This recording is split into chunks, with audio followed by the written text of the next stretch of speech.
बिस्मिल्लाहिर्रहमानिर्रहीम अस्सलाम वालेकुम डियर स्टूडेंट। आज हम आई कॉम पार्ट 1 की जो प्रिंसिपल ऑफ अकाउंटिंग की बुक है सुहेल अफजल और एम आरिफ चौधरी साहब की, इसका जो चैप्टर नंबर 8 है उसकी एक्सरसाइज नंबर 3 आज हम करने जा रहे हैं।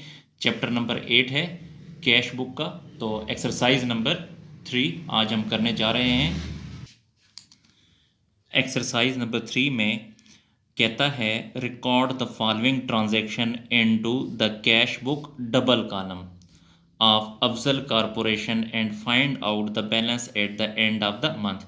जी, कंपनी का जो नाम है वो अफजल कॉरपोरेशन है और हमने डबल कॉलम कैश बुक बनानी है। तो सितंबर 1 को कैश बैलेंस जो है यानी कैश इन हैंड जो है वो 67,700 है।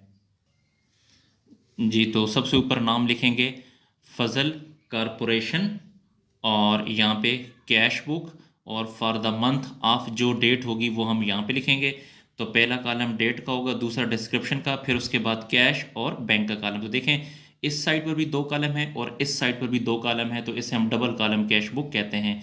जी डियर स्टूडेंट, मैंने आपको पहले भी बताया था कि जब भी कैश हमारे पास आएगा तो इस डेबिट साइड पे लिखना है, जब भी कैश हमसे जाएगा तो आपने इस पेमेंट साइड पे लिखना है यानी क्रेडिट साइड पे लिखना है।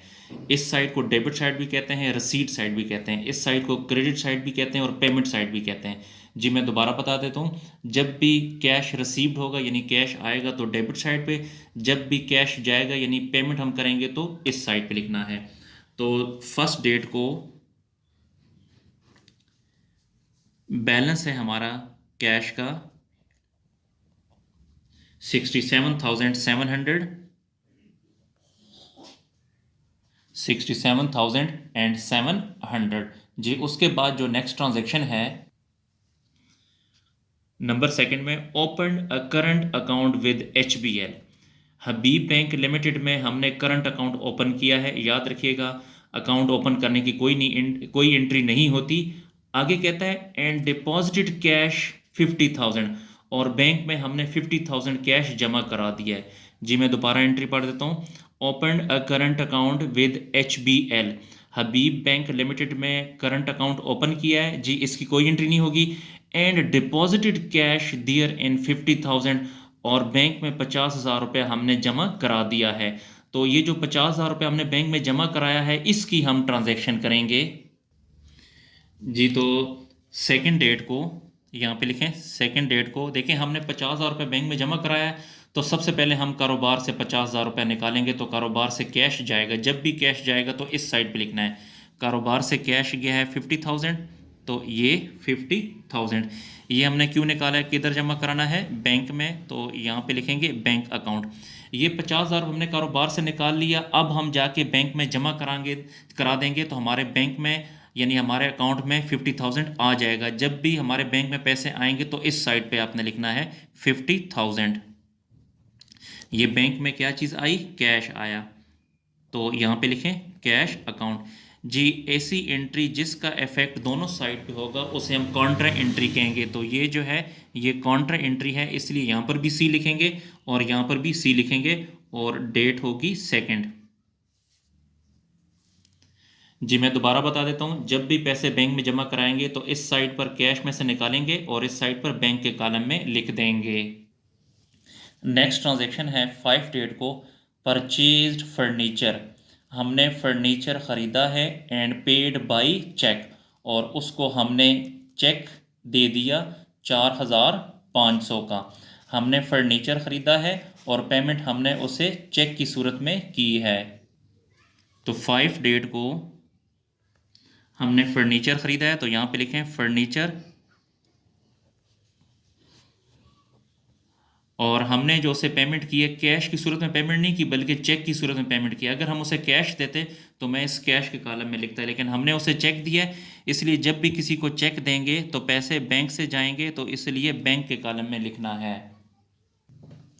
उसके बाद 6 तारीख को कैश सेल 1,000 की हमने नकद सेल की है। जी तो जब भी हम सेल करते हैं तो कैश हमारे पास आता है, जब भी कैश आएगा तो आपने इस डेबिट साइड पे लिखना है। तो यहाँ पे 6 डेट को हमने सेल की है तो यहाँ पे लिखें sale account.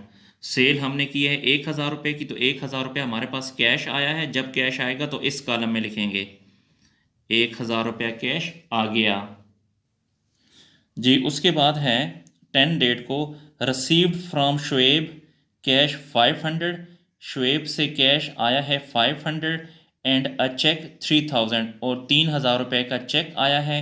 And deposit the cheque into the bank, और वो जो चेक है 3,000 वो हमने बैंक में जमा करा दिया है जी। दोबारा मैं पढ़ता हूँ, received from Shoaib cash 500, Shoaib से कैश आया है 500 और चेक आया है 3,000 का। जो चेक है वो हमने बैंक में डिपॉजिट कर दिया। तो 10 डेट को, चूँकि कैश और चेक आया है तो इसलिए डेबिट साइड पे लिखेंगे। तो कैश आया है शुएब से, तो यहाँ पे लिखें शुएब,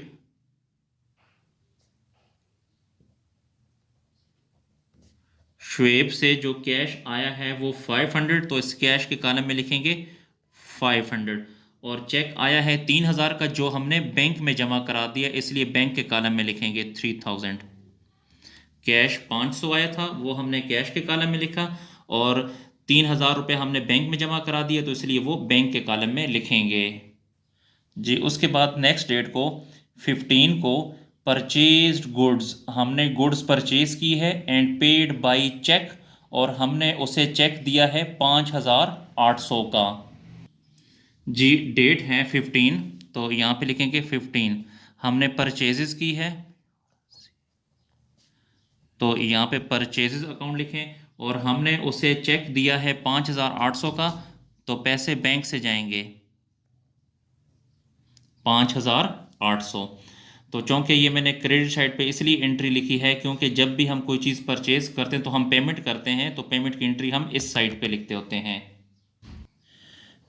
उसके बाद नेक्स्ट डेट 20th को, received cash as commission, commission आया है कैश के तौर पे 600 रुपया। तो देखें कैश हमारे पास आया है तो डेबिट साइड पे लिखेंगे कैश के कॉलम में 600 रुपया। तो ये डेबिट साइड है, यहाँ पे लिखें 20th डेट को कमीशन आया है तो यहाँ पे लिखें कमीशन, कमीशन अकाउंट, और ये कैश की सूरत में आया है तो कैश के कॉलम में लिखेंगे 600 जी। उसके बाद रिसीव्ड कैश, कैश आया है in full settlement from Khalid, Khalid से कैश आया है and sent the cash into bank, और वो बैंक में हमने जमा करा दिया 500। खालिद से कैश आया है और वो कैश हमने 500 रुपया बैंक में जमा करा दिया, तो चूँकि कैश आया है इसलिए डेबिट साइड पे लिखेंगे। 23 डेट को कैश आया है खालिद से, तो यहाँ पे खालिद का नाम लिखेंगे खालिद अकाउंट।